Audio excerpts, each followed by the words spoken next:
세상에서 가장 고집세고 완악하고 강팍한 사람을 들어보라고 그러면은 애굽의 바로라고 하는 황제입니다. 물론 그를 하나님께서 완악하게 하신 때도 있지만은 본래 그 사람이 완악하고 강팍하기 때문에 완악한 대로 완악한 시대에 쓰셨어요. 우리 하나님은 이스라엘 백성들이, 택하신 백성들이 고통받는 것을 더 이상 두고 보시지를 않고 이스라엘을 해방시키고 그들을 가나안 땅으로 돌아갈 수 있도록 그렇게 작정을 하셨습니다. 그런데 완악한 애굽의 바로가 그냥 고집을 부리면서 놓아주지를 않았습니다. 거절합니다. 바로의 마음이 완악해서 하나님의 경고를 듣지 않고 모세의 경고를 무시해버리고 놓아주지를 않았습니다. 10가지 재앙을 내리고서야 놓아주게 되는데 10가지 재앙들이 애굽의 사람들이 믿고 있었던 여러 신들에 대한 심판이었고 애굽의 우상들은 아무것도 아니라고 하는 점을 알려주고 있습니다. 네 번째 파리 재앙 때부터 놓아주겠다 그러면서 조금 숨통이 터지면은 또 완악해가지고 거절을 하고 놓아주지를 않았습니다. 가축이 죽는 5번째 재앙에도 이스라엘을 내보내지 않습니다. 6번째 재앙 악성 종기에도 바로의 마음이 완강해서 이스라엘을 보내지 않습니다. 7번째 우박 재앙이 있어도 그러고 나서 갈 텐데 남자들만 좀 나갔다 광야에 갔다 오라는 거예요. 남자들만 갔다 오라고. 8번째 메뚜기 재앙 때는 바로가 완악해서 보내지를 않습니다. 9번째 흑암의 재앙 때는 예격이는 너희는 가서 여호와를 섬기되 너희의 양과 소는 머물러 두고 너희 어린 것들은 너희와 함께 가라. 사람만 떠나라. 사람만 떠나가라. 그랬더니 모세가 단호하게 얘기합니다. 사람을 물러리고 우리가 기르던 가축도 다 데리고 떠납니다. 단호하게 얘기합니다. 내 얼굴 쳐다보지도 말라고. 다시는 보지 말라. 나도 당신 안 봅니다. 그러고 헤어졌어요. 이제 하나님께서는 애굽에 내릴 마지막 무서운 재앙, 처음 난 것의 죽음을 준비하시고 있습니다. 바로가 다시는 일어나서 말 못하도록 항복하고 이스라엘 백성들을 떠나가도록 그렇게 길을 열어주도록 만들고 있습니다. 애굽 땅에 태어난 모든 처음 난 것, 왕위에 앉아있는 바로의 장자로부터 맷돌 뒤에 있는 몸종의 장자와 모든 가축의 처음 난 것까지 그렇게 다 죽이는 재앙, 전에도 없었고 후에도 없을 그러한 재앙을 준비하시고 있습니다. 전에 같으면은 애굽 사람들이 살고 있는 지역에만 재앙이 있었고 이스라엘 백성들이 살고 있는 고센 땅에는 재앙이 내리지 않았어요. 그래서 이스라엘 백성들을 혹 가까이 지내고 놀러 왔었던 사람이든지 혹은 또 가까이 살고 있었던 사람들에겐 재앙이 미치지 않을 수도 있었어요. 그러나 이번 10번째 재앙은 애굽 온 땅, 애굽이라고 하는 나라의 온 땅에 임하게 되어집니다. 애굽 사람이라고 해서 더 받는 것도 아니고 이스라엘 백성들이라고 해서 면제되는 것도 아니었습니다. 하나님의 궁극적인 심판은 누구나에게 동일한 심판임을 알려주고 있습니다. 이스라엘은 특별히 유월절을 준비해야 했습니다. 니산월 10일 열흘날에 어린 양 한 마리를 양이나 염소 중에서 선택하는데 반드시 흠이 없어야 돼요. 야, 병들고 약하니까 이번 기회에 잡아먹자 이러지 않고 흠이 없어야 돼요. 한 1년 정도 잘 자라나서 건강하게 잘 자라난 것으로 반드시 수컷이어야 했습니다. 암컷은 잡아먹지 못합니다. 수컷은 암수 양성의 대표가 되어지고 10번째 재앙의 대상이 장자였기 때문이었습니다. 양을 가진 사람들은 할 수 있으면 양을 잡아야지 양 잡기가 싫어서 그 다음에 염소를 잡아야 되겠다 그렇게 하지 않고 양이 있는 사람은 양을 잡고 양이 없을 때에만 특별히 염소를 잡을 수가 있었습니다. 한 1년 되고 건강한 양 한 마리는 한 10명 정도의 사람이 먹을 수가 있었습니다.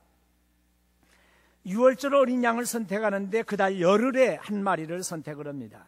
집안 식구가 너무 적으면은 한 마리를 잡아가지고 먹다가 다 남는단 말이에요. 자, 우리 집에 식구가 너무 적으니 이웃집에서 몇 분들을 좀 자녀들을 좀 보내주면은 우리 자녀들하고 같이 여기 어울려서 먹을 수 있지 않습니까? 그래서 사람의 숫자에 잘 맞추어서 양을 잡으라. 양이 너무 낭비되지 않도록 그렇게 했습니다. 한 4일 동안 잘 지켜보다가 이게 밥도 잘 먹지도 않고 잠도 잘 자지도 않는 그런 양이다. 그러면은 이건 잘못 선택했구나. 그러고서 건강한 양으로 바꾸란 말이에요. 양을 잡는 시간은 14일 날 저녁 해질 때, 해질 무렵이었습니다. 해질 때라고 하는 말할 때는 일몰, 해가 넘어가는 그때로부터 아직은 좀 이렇게 훤할 때, 컴컴해지기 전까지를 해질 때라고 그럽니다. 그러나 유대인들은 일찍 준비하는 과정에서 오후 3시경부터 5시 사이에서 대략 양을 잡게 되어졌다고 말을 합니다.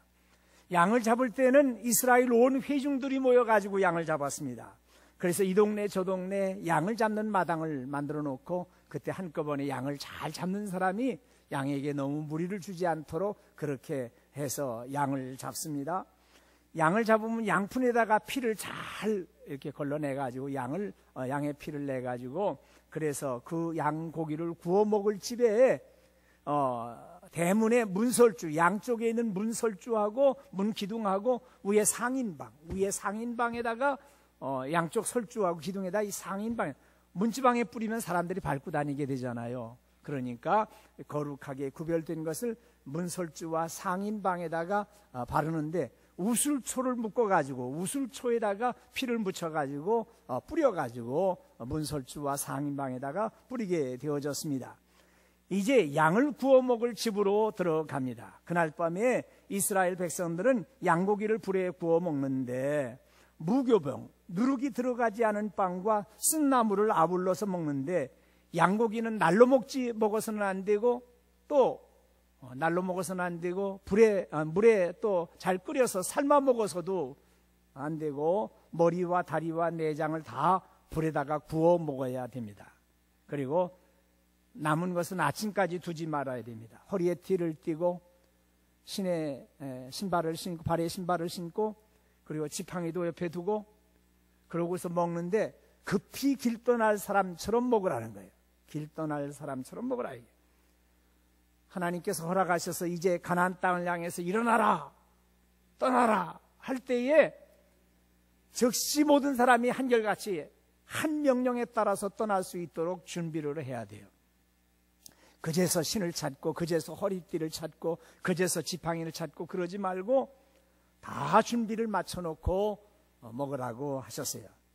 우리가 하나님의 일을 하실 때는 긴장해서 일을 하셔야 돼요.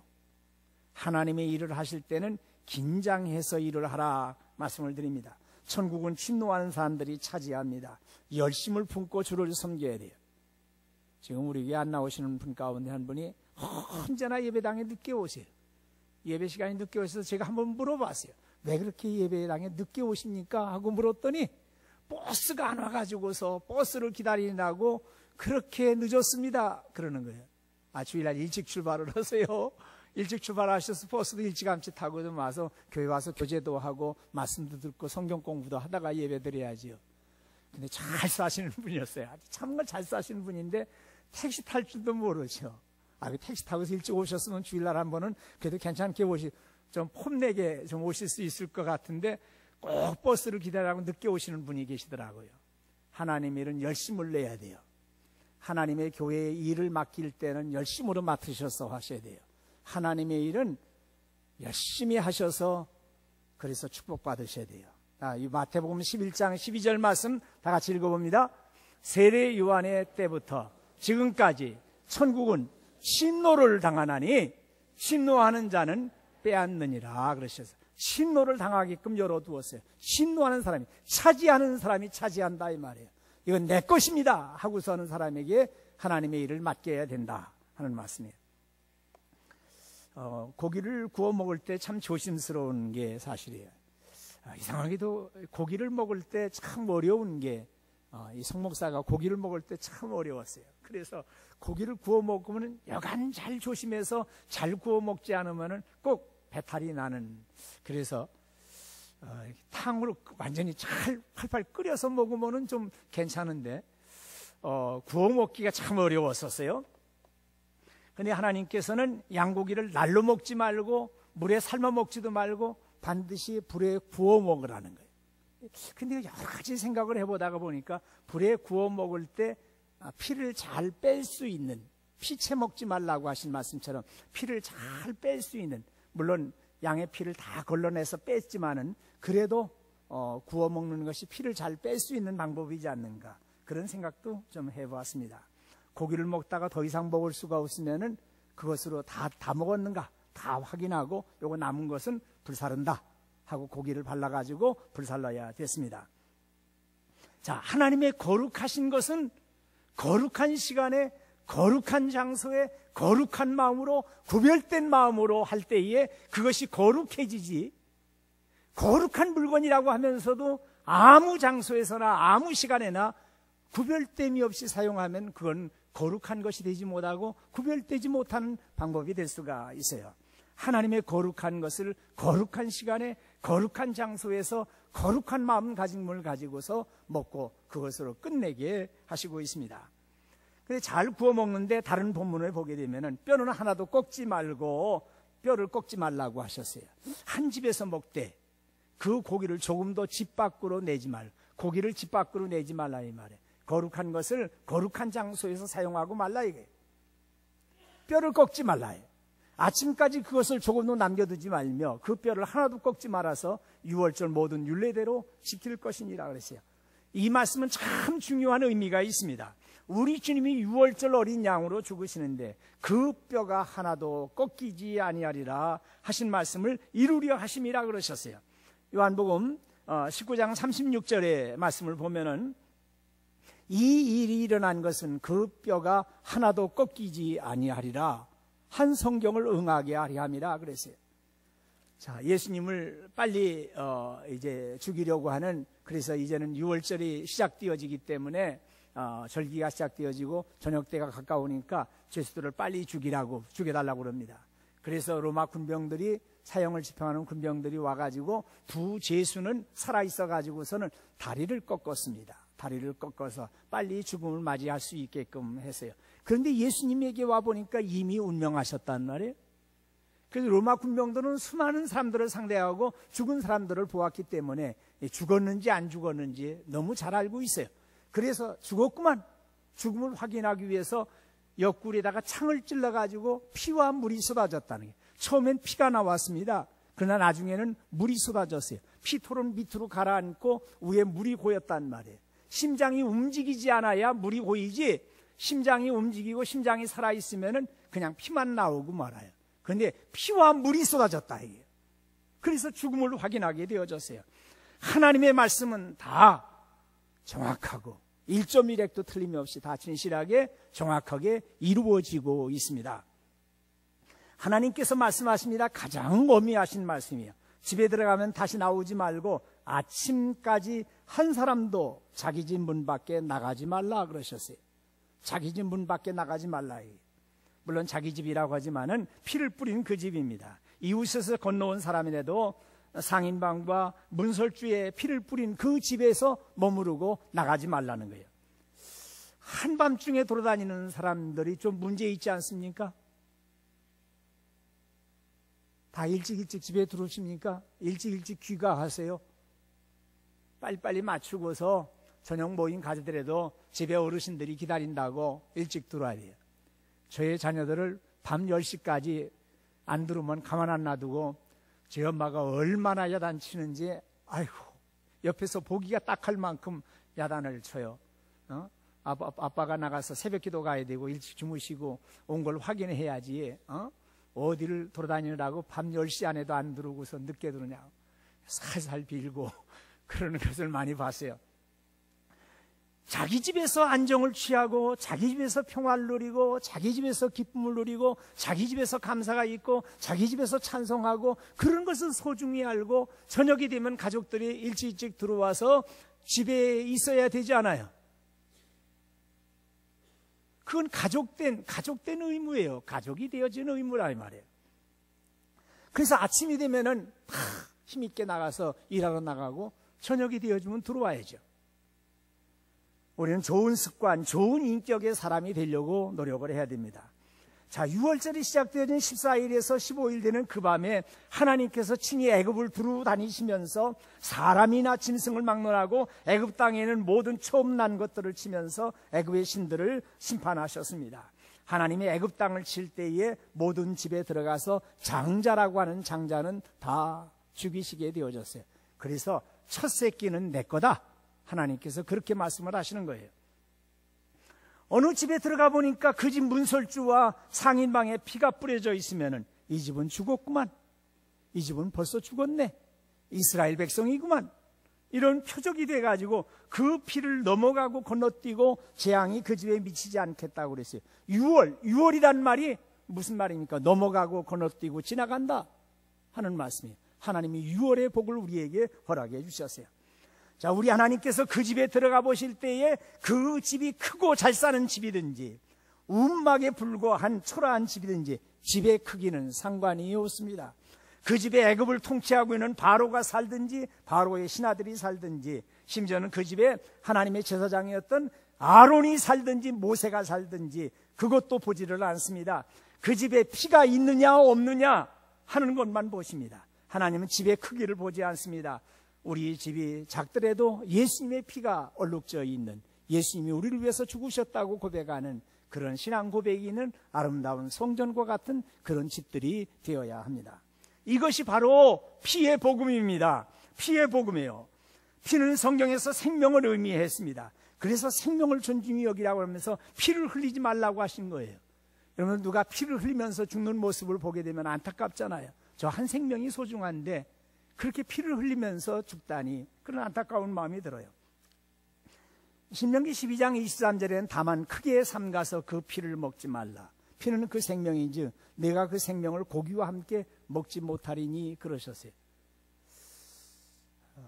어렸을 때부터 우리 어머니가 신앙생활을 잘해서 그랬는지 성격이 차분하셔서 그랬는지 그게 무슨 선지라든지 무슨 천엽이라든지 무슨 간이라든지 무슨 내장 고창 같은 거라든지 이런 거를 이렇게 잘 먹이질 않으셨어요, 저한테. 그래가지고 그런 걸 먹는 걸 한 번도 먹어본 적이 없었고 나이가 들어서도 그걸 먹지를 못했어요.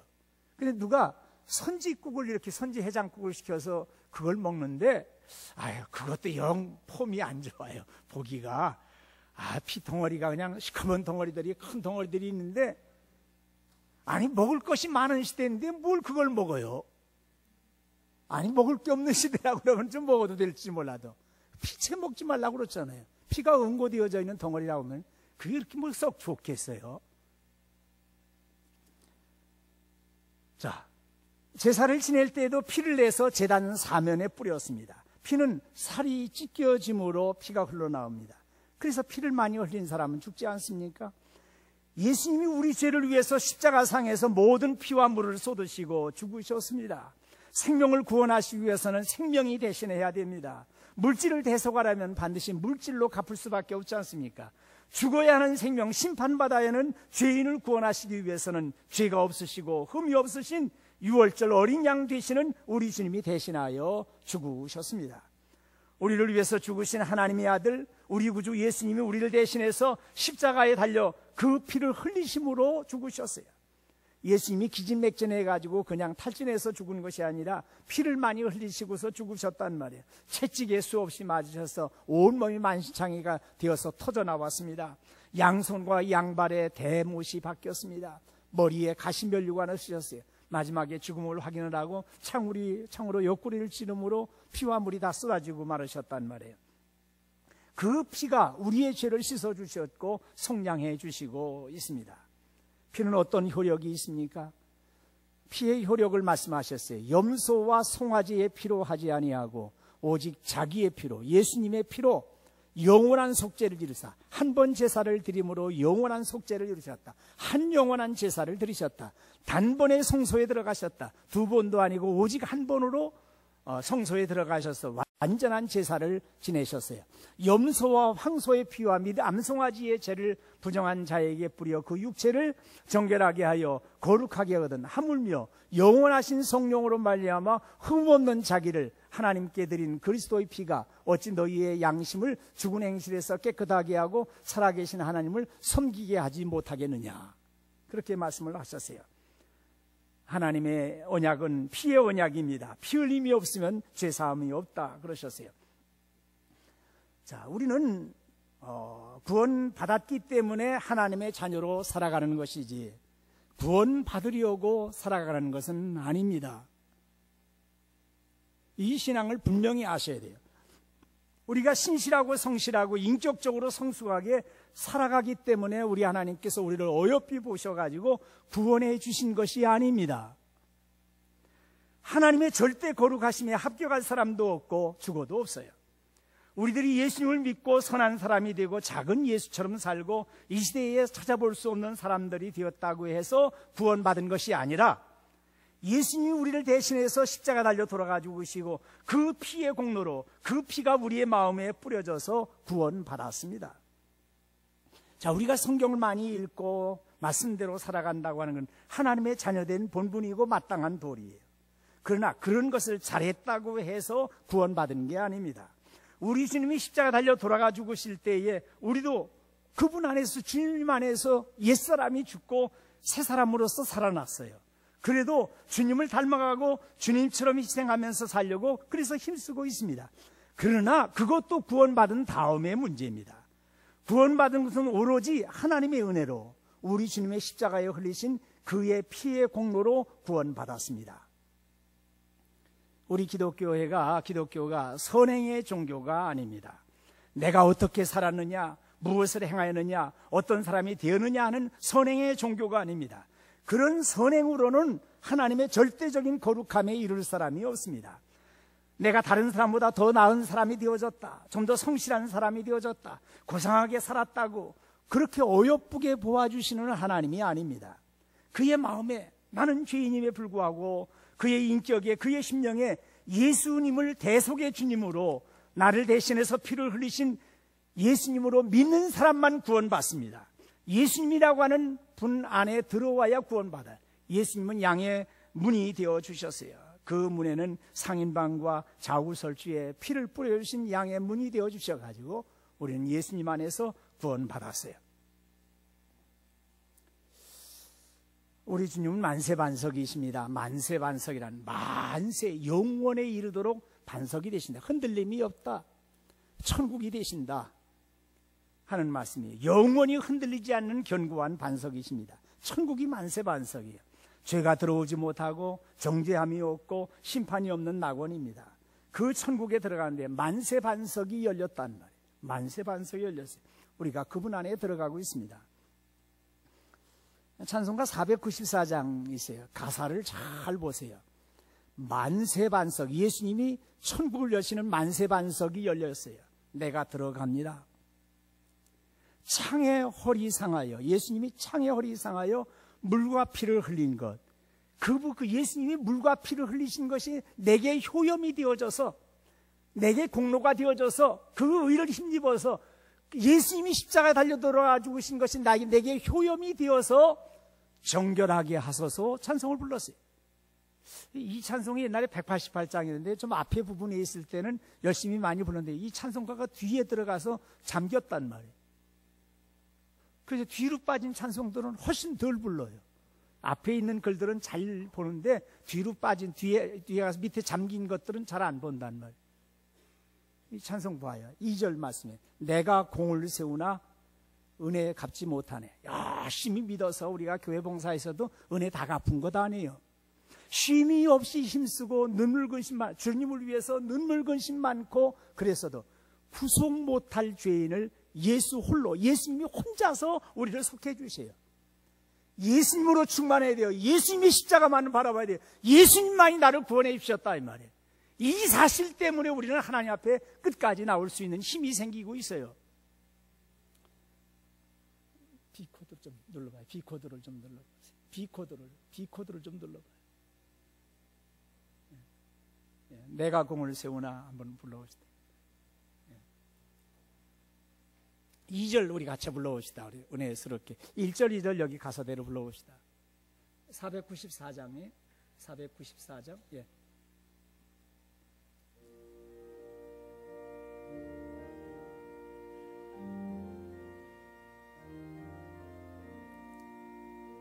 만세 반석 열리니 내가 들어갑니다. 장애 허리 상하여 물과 피를 흘린 것 내게 요염되어서 정결하게 하소서. 2절 내가 공을 세우나 내가 공을 세우나 은혜 갚지 못하네. 쉼이 없이 힘쓰고 눈물 근심 많으나 부속 못할 죄인을 예수 홀로 속하네.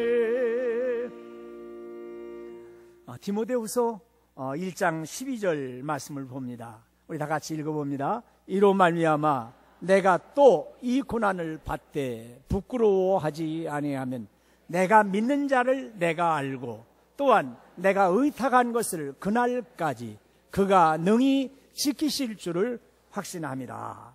그러셨어요. 우리가 예수님에게 우리의 죄를 맡기는 것, 내 인생의 문제를 맡긴 것, 우리 구원의 문제, 우리의 심판의 사건을 주님 앞에 의탁하였어요. 맡겼단 말이에요. 한번 의탁하고 맡기고선 더 이상 걱정하지 말아야 돼요. 악한 사탄 마귀가 속삭입니다. 야, 네가 집사야? 너가 그렇게 믿어가지고서 구원받을 수 있어?